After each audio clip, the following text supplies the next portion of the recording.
I've noticed there's been a lot of confusion and many forms of misinterpretation surrounding Eris' quirk in Boku no Hero Academia. I can understand the confusion because the people spreading the information aren't right, but they aren't wrong either. See, the thing is, Eris' quirk does rewind the state of the body, but it doesn't actually rewind, if you get what I'm saying. For example, in JoJo's Bizarre Adventure Part 4, Crazy Diamond heals by reverting the damage that is taken. So it basically heals by reverting or rewinding whatever person or object that was damaged back to its original state. Eris' quirk, on the other hand, isn't as simple as that because there's more to it. Eris' quirk is not the same as a rewind, but it does revert things back to their original state. Her quirk is evolution and devolution. She can take you and your evolved quirk genes and make you quirkless. For a better reference or understanding on this, let's go back to the beginning of My Hero. I'm afraid there's no hope for him. No, there must be some mistake. The other kindergartners have all started showing signs, but... Pardon my asking, ma'am, but you're 4th generation, yes? As far as quirks, I mean. Yes, of course. I can pull small objects towards me, and my husband can breathe fire.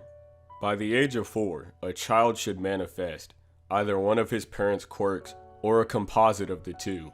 However, early quirk research discovered one important finding. It has to do with the presence or absence of the extra joint in the pinky toe.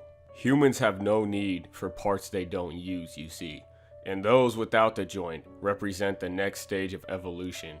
Izuku has 2 joints. It's becoming quite rare nowadays, but he possesses no quirk at all. So in order to clarify and help you guys better understand everything, basically everybody that has a quirk in My Hero is considered evolved. They would be meta-humans through evolution.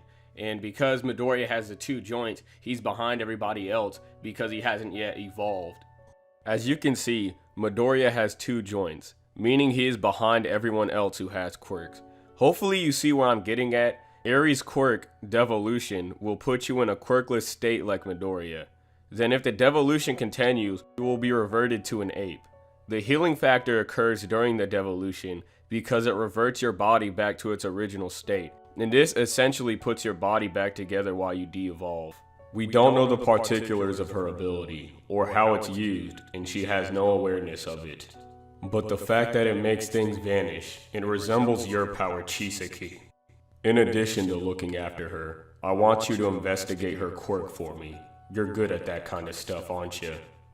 Resembles me? Hardly. This is a completely different dimension from restoring or repairing. Overhaul's boss knew something was different about Eris' quirk. It's not a simple assemble or disassemble like Josuke's or Overhaul's. At the beginning of Overhaul's research, he thought it was a simple rewind quirk. A quirk that rewinds. This girl is terrifying indeed. That day was the first time she had tried to escape, but in the end, she had given up, thinking that there was no way she could ever escape from that man. Robbed of her freedom, she suffered, as incisions were made on her body day in and day out. This fearsome power, which even she did not know how to use. Ultimately, she resigned herself to the fact that it was her own fault for being born with that power. I'm cursed. She had no choice but to accept that as her fate. With Eris' quirk, she can rewind humans. Depending on how she uses it, she could probably revert a person to a monkey if she tried. If you continue to hold her like that, you'll disappear. She can rewind anything she touches to nothingness. That quirk of hers is cursed. Neither you nor Eri understand the value of her power. By developing a quirk, you make leaps forward. Through extensive research, I have been able to extract Eris' power and successfully brought it to its pinnacle. Right here, Overhaul confirms that Eris' quirk is not just a simple ability to rewind. It flows even deeper because it can de-evolve a human. Quirks are leaps forward, meaning that if you have a quirk, you are evolved. Rewind in Eris' quirk allows them to leap backwards. It is not a simple rewind, and Chisaki says this himself. And the result is not merely the ability to rewind the body, no, but a flow that runs even deeper. The flow that brought about our kind. The ability to rewind back before the mutation happened.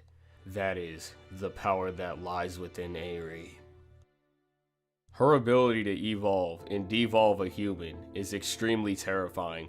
Obviously we haven't seen her evolve anything yet, but that'll come in a matter of time, considering she is learning how to use her quirk. I'd imagine that she'd evolve Togata and give him his quirk back. I'm not sure what's got you feeling dejected, but you did great back there. You're Deku, the hero. And what's more, yesterday I was talking to Eraser about Eri. He said that if sometime down the road, Eri was able to gain control over her quirk, that he would ask her to return me to a state where I still had my quirk. And if that is beyond her ability, that they would try various things to turn me back to normal. The point is, I'm just fine. I've got Night Eye's foresight on my side. So just smile already, would ya? But only for it to end in a tragedy. After all, she is a cursed child. Not just being able to avoid any attack, but also to move wherever you want in an instant. That really is a strong quirk. Not at all. It's strong because I made it strong. When I activate my quirk, no oxygen can come into my lungs. After all, even if I inhale, it all passes through me. My eardrums do not vibrate, my retinas catch no light. Everything passes through me.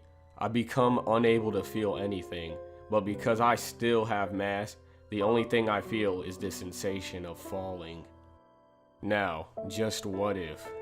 What if? Help me! Somebody help me! I'm gonna become a hero and save people too! Mirio, with our quirks, if we make one little misstep, we could get split right in half. What? It's a really tough quirk to deal with. That's why Daddy gave up on becoming a hero. Even so, do you still want to be one? What if Eri evolves Mirio's quirk to a point in which he can no longer control it? The moment she's done zapping him, he would indefinitely fall and no one would be able to save him. He would phase through the ground and fall infinitely until he hit the center of the Earth's core and, inevitably, die. Now, I have more details to talk about like this instance with Eri and Mirio in another video, which should be dropping shortly after this one, called The Significance of Eri. She could potentially give Deku his real quirk by evolving him, so it could be possible that he'd have his natural born quirk and One for All at the same time. This instance of Midoriya getting his powers back and the potential death of Togata are scenarios that I do plan on covering in that Significance of Eri video. And with that being said, I hope I gave you guys a better understanding on just how Eri's quirk works, and I also know I probably butchered the fuck out of her name, but with that being said, I'm out.